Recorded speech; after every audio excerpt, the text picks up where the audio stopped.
Joined by Patrick Corbin on 106.7 The Nats. I know nobody has asked you this question yet, and it's about your hitting. I stumbled upon an article from Jesse Doherty in the Post from about a month ago, and your teammate Daniel Hudson was crushing your hitting skills, basically saying you can't hit. But back in 2016, you hit 306. You had 15 hits and 49 at-bats. Your hitting has plummeted since then. 0.92 in 2019. Now, I know that Mike Why are you Rizzo, bringing up the negatives? I know that Mike Rizzo's not paying for his hitting, but he needs to get back to like 250, 305, something like that. That's all. I'm just bringing it. You think it's easy to hit 305 as a pitcher? No, but he knows he can hit. The point He's is, done it before. Hudson was breaking his balls, and Corbin's like, Right. look, I've proven I can hit before. Right. Mm-hmm. Huddy's a silver slugger. Oh, yeah. Yeah, exactly.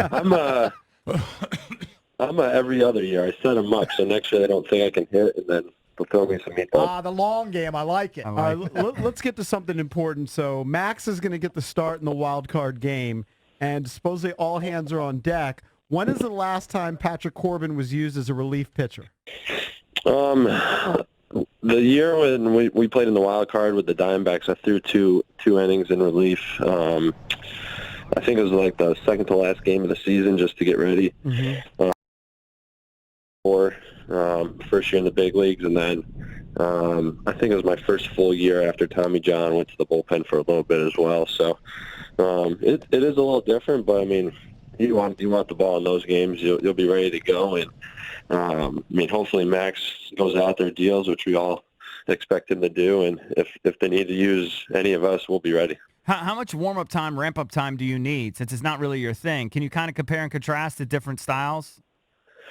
Yeah, I'll probably just start my routine right before game time instead of, say, 2 hours before, and then just kind of make sure your body's hot and ready to go, and probably play catch a little bit earlier in the day and be ready if they call my name. So you guys have talked about it. I mean, you and Strassi will be available for that game. Yeah, yep, we'll be down there, and we got to play in this game a couple years ago, and Zach Greinke started for us, and Robbie Ray came in relief, and it's a fun game. It's from first pitch to the last pitch, so you got to win it to keep going. So you kind of just use whatever you got. So you're preparing for the Brewers lineup. Tell us the challenges you face when you face the Brew Crew. Yeah, I mean, the last couple of years, they've been tough, just tough outs, professional hitters. It's unfortunate, I mean, for them to have Yelich, who's MVP candidate, to go down with the knee thing. They've had some injuries just like us throughout this year, and I think the big thing with them is their bullpen. You don't know how they're gonna pitch the game, and you got to expect a lot of arms coming from them. I think Kane got hurt too. Didn't Lorenzo Kane hurt his knee? Yeah, I think sliding a home ankle or something. But yeah. I mean, yeah, I guess whoever. I mean, you'll see who they throw out there. They got a lot of good left-handed batters, and this might be a possibility for me to get into the game.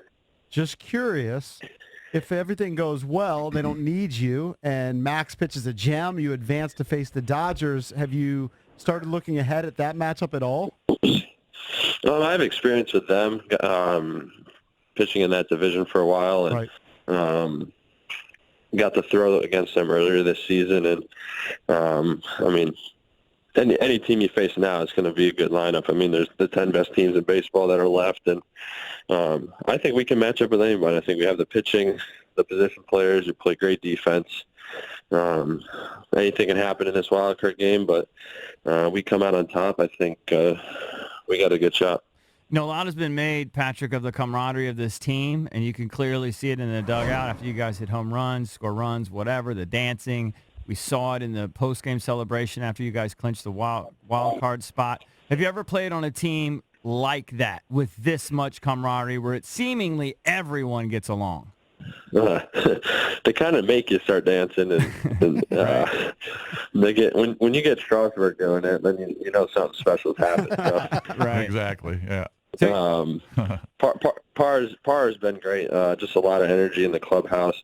Kind of getting a lot of guys out of their comfort zones, and I mean, I'm not a great dancer. He gets me dancing after games sometimes. So he's just full of energy, and we'll know he'll bring that. All right. Well, listen, man. Congrats. It's been an unbelievable season. It's so exciting to have you here. And I don't know. Keep it going, man. All right, guys. Yeah, appreciate it. All right. Appreciate it, buddy. Patrick Corbin Thanks finishes the regular season 14-7 with a 3.25 ERA with the 238 strikeouts. Pretty good investment Cakes. by Mike Rizzo. Okay, and company. tell me again about the home away splits. 'Cause Apparently, I'm not Patrick sure I've Corbin heard is that. a much better, superior pitcher at Nats Park. Hicks just honed in on it a little more. And I wasn't really No, he listening. spaced. No, Spaced out. he was reading I something. listened. It was the same theme, It but was the same question. it was a little bit more It dialed was in, pretty- I thought. it might have been the same. It was the exact same. I was spacing out. I'll be honest. You were. I know what you were doing. You were on your computer looking for some stats Well, for your question. here's You what weren't else- listening to my question. Here's what else I'm looking at. Patrick Corbin's salaries through the year 2024, in which he's going to make $35 You got a million little woozy. just in 2024. Yeah, I think I lost a little bit of oxygen to my brain. Yeah, the question, saw speaking that. of money, the question is how much do we hedge? Because we need an emotional hedge here because we want the Nats to advance and play the Dodgers. How and much play is the it Padres. worth? The Brewers are plus 155, so I would say we put 200 or 300. You want on to it. hedgy poo it. Yeah, I want to hedge it.